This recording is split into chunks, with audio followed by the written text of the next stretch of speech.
Hello friends, तो आज की हमारी स्टोरी एक ऐसी लड़की के बारे में है जिसके हाथ एक फाइटर रोबोट लग जाता है। लेकिन उसकी प्रॉब्लम तब बढ़ जाती है जब उसे पता चलता है कि ये बहुत बड़े षड्यंत्र का हिस्सा है। तो अगर आपको ये मूवी पसंद आए तो प्लीज हमें लाइक एंड सब्सक्राइब करना ना भूलें। तो मूवी शुरू होती है फ्यूचर की एक सिटी ग्रेनवुड से, जो बहुत ही हाई टेक और एडवांस तरीके से बनी हुई है। यहाँ चारों तरफ रोबोट्स फैले हुए हैं और लोग भी अपने हर काम के लिए इन्हीं रोबोट्स पर डिपेंड रहते हैं। आगे हम एक मे नाम की लड़की को देखते हैं जो अपनी मॉम मॉली के साथ रहती है। पता चलता है कि उसके डैड के जाने के बाद उसकी मॉम का सारा वक्त अपने रोबोट के साथ गुजरता है और इस वजह से वो मे पर बिल्कुल ध्यान नहीं देती। आज भी वो लोग IQ रोबोटिक कंपनी के एक प्रोडक्ट लॉन्च पर जा रहे हैं जो अपने क्यूबोर्ड्स का नया वर्जन जेन 6 लॉन्च करने वाले हैं। मे यहाँ आकर बिल्कुल खुश नहीं होती और अपनी मॉम से नजर बचाकर मस्ती करने निकल जाती है। एक रोबोट उसे वापस अपने पेरेंट्स के पास जाने को कहता है, लेकिन मे उल्टा उसी पर बैठकर उड़ने लगती है।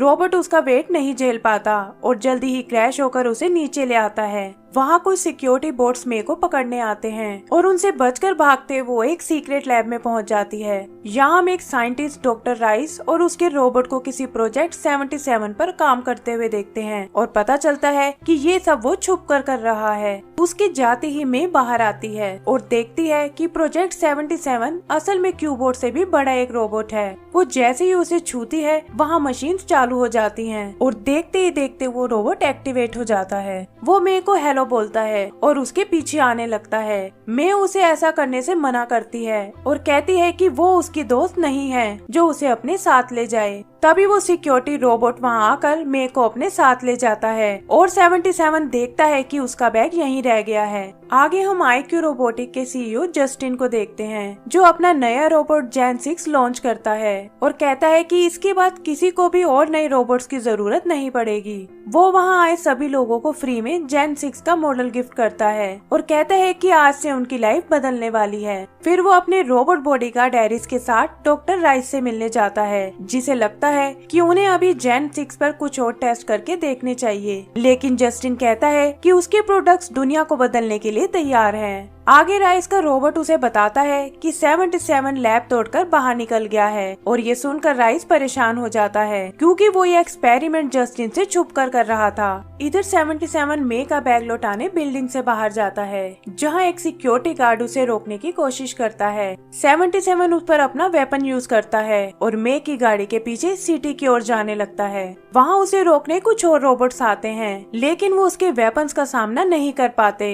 ये देखकर सिटी की पुलिस फोर्स उस पर और डेडली वेपन से हमला करती है और एक ब्रिज टूटने से 77 नीचे गिर जाता है। यहाँ वो अपने सिस्टम्स को चेक करता है और देखता है कि उसकी मेमोरी ड्राइव खराब हो गई है। सिस्टम उसे बताता है कि इससे उसकी मेमोरी जल्दी ही फुल हो जाएगी, लेकिन 77 बिना इसकी परवाह किए मे का बैग लौटाने जाता है। आगे हम मे को स्कूल में देखते हैं जहाँ बाकी स्टूडेंट्स अपने जेन 6 के साथ एंजॉय कर रहे हैं और ये देखकर वो बाहर फील्ड में आकर खेलने लगती है। यहाँ उसका सामना एक लड़की ग्रीनवुड से होता है जो उसे बुली करने की कोशिश करती है और उसे सबक सिखाने के लिए मे अपनी फुटबॉल से उस पर अटैक करती है। ग्रीनवुड अपने रोबोट्स की मदद से उसे बहुत मारती है और घायल में उदास होकर वापस अपने घर चली जाती है। वहाँ वो देखती है कि हमेशा की तरह उसकी मॉम अपने रोबोट के साथ बिजी है और वो अपने रूम में जाने लगती है। तभी उसकी मॉम की नजर उस पर पड़ती है और उसकी प्रॉब्लम सुनकर वो उसे भी एक रोबोट खरीदने को बोलती है, लेकिन मैं इससे नाराज हो जाती है क्योंकि उसे रोबोट से सख्त नफरत है। वहाँ वो अपने डैड की पुरानी टी-शर्ट पहनती है और अपने डॉग मोमो से कहती है कि दुनिया में बस वही है जो उसकी फीलिंग्स को समझता है। उधर डॉक्टर राइस के रोबोट को कचरे से 77 की मेमोरी ड्राइव मिलती है और वो तुरंत इसकी खबर डॉक्टर राइस को देता है।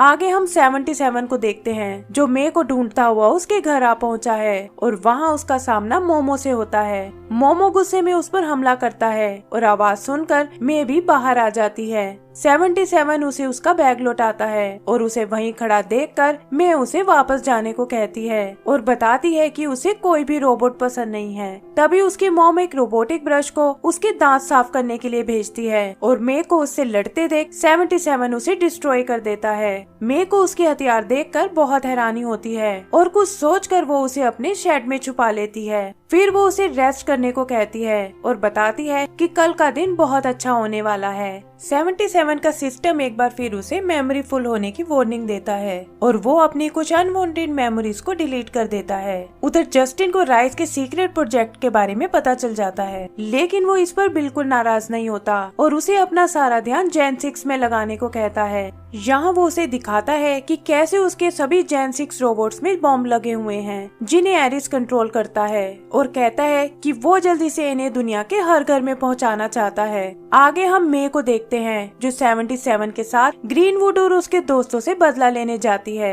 वहाँ वो 77 के वेपन्स की मदद से ग्रीनवुड के रोबोट को डिस्ट्रॉय कर देती है और ये देखकर वो सब वहाँ से भाग जाते हैं। आगे के कुछ सीन्स में हम मे और 77 को सिटी में फैले रोबोट्स को तबाह करते हुए देखते हैं और हर रात को 77 को उनमें से कुछ मेमोरीज को डिलीट करना पड़ता है। मे भी 77 की सिस्टम वार्निंग को नोटिस करती है और तब वो बताता है कि अगर मेरी मेमोरी फुल हो गई तो मेरा सिस्टम रीसेट हो जाएगा और मैं ये सब कुछ भूल जाऊंगा। मैं उसे कुछ सिस्टम फाइल्स उड़ाने को कहती है, लेकिन 77 बताता है कि ये मेरी कोर फाइल्स हैं और इन्हें डिलीट करने से मेरे काफी सारे फंक्शंस बंद हो जाएंगे। मैं उसकी कुछ पुरानी मेमोरीज को डिलीट करने में उसकी हेल्प करती है और अपने डैड के बारे में सोचकर कहती है कि काश वो भी अपनी कुछ मेमोरीज डिलीट कर सकती।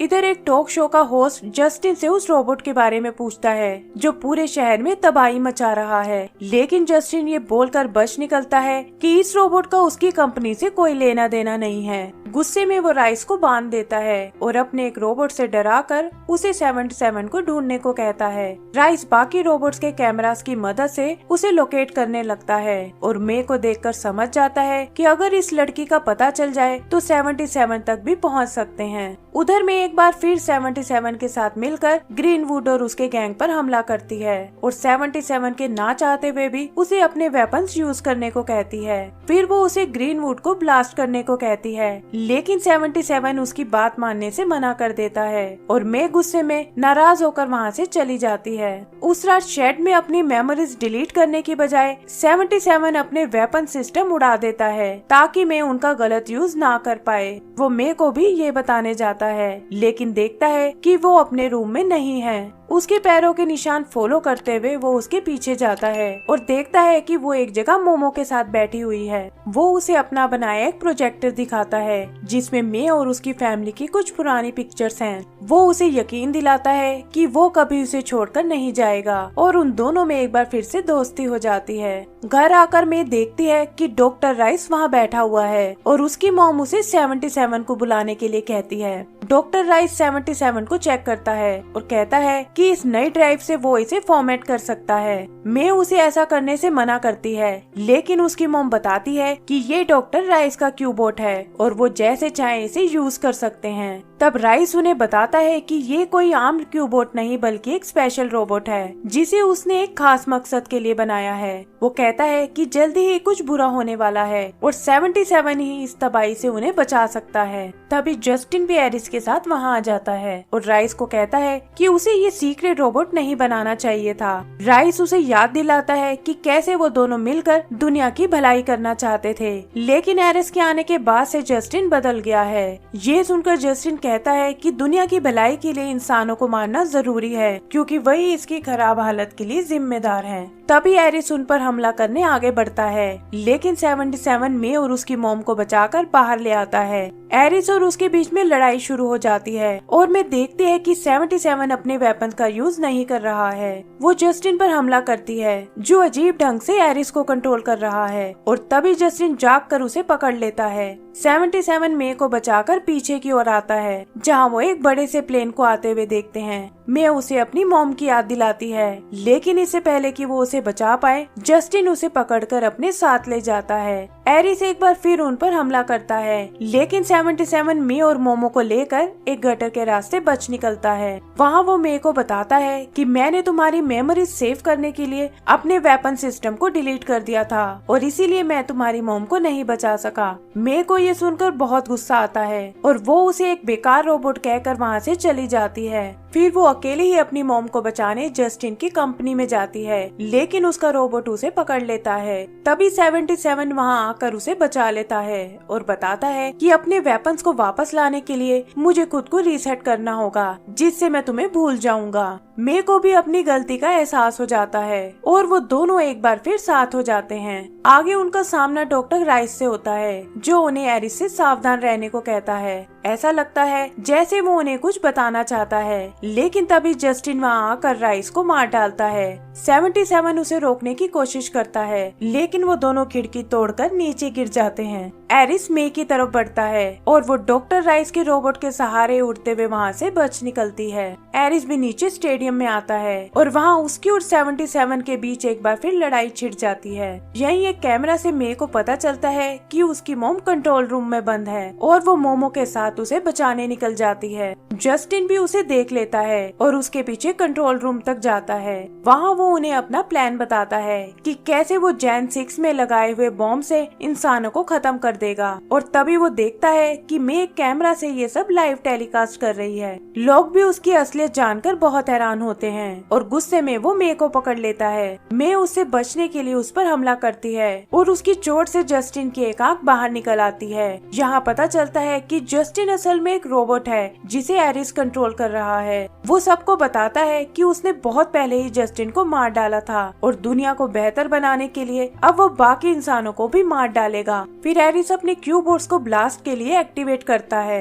और उन्हें 77 पर हमला करने को कहता है। मे भी अपनी मोम और मोमो के साथ बाहर लोगों की मदद करने जाती है और यहाँ उसे ग्रीनवुड मिलती है। वो दोनों किसी तरह लोगों को बाहर भागने में मदद करती हैं और तभी जस्टिन वहाँ आकर उसे पकड़ लेता है। इधर 77 देखता है कि एरिस ने अपने लिए एक आर्मर मंगाया है और वो उसकी नई पावर का मुकाबला नहीं कर पाता। वो एरिस को समझाने की कोशिश करता है, लेकिन इसका कोई फायदा नहीं होता और एरिस अपने हजारों बोट्स को वहाँ बुला लेता है। तभी 77 की नजर मे पर पड़ती है, जिसे जस्टिन ने पकड़ा हुआ है। ग्रीनवुड उसकी मदद करने आती है, लेकिन मे किसी तरह उलझाकर जस्टिन और खुद को बिल्डिंग से नीचे गिरा लेती है। उसे बचाने के लिए 77 खुद को रीसेट कर लेता है, जिससे उसके वेपन्स तो वापस आ जाते हैं, लेकिन उसकी मेमोरीज मिटने लगती है। वो एरिस से खुद को छुड़ाकर मे को बचा लेता है और अपने वेपन से सभी बोट्स को भी डिस्ट्रॉय कर देता है। फिर वो मे से अलविदा लेता है और उसकी और एरिस के बीच एक जबरदस्त लड़ाई शुरू हो जाती है। इससे पहले कि वो एरिस को पूरी तरह मार पाए, उसका रिबूट कंप्लीट हो जाता है और वो डीएक्टिवेट हो जाता है। मे भी उससे मिलने आती है और कहती है कि काश तुम फिर से वापस आ जाओ। तभी जस्टिन वहाँ आता है और मे को हटाकर 77 को मारने की कोशिश करता है। मे मौका देखकर एरिस को डिस्ट्रॉय कर देती है और उसके मरते ही जस्टिन भी डीएक्टिवेट हो जाता है। मे 77 से माफी मांगती है और तभी वो देखती है कि वो रिबूट हो रहा है। सिस्टम रीसेट होने से 77 उसे नहीं पहचान पाता और उससे उसका नाम पूछता है। ये देखकर मे रोने लगती है और उसकी मॉम उसे गले से लगा लेती है। एंड सीन में हम देखते हैं कि मे एक बार फिर 77 के साथ नई मेमोरीज बना रही है और इसी के साथ हमारी मूवी खत्म हो जाती है। तो दोस्तों, अगर आपको ये मूवी पसंद आई हो तो प्लीज हमें लाइक एंड सब्सक्राइब करना ना भूलें। Thank you.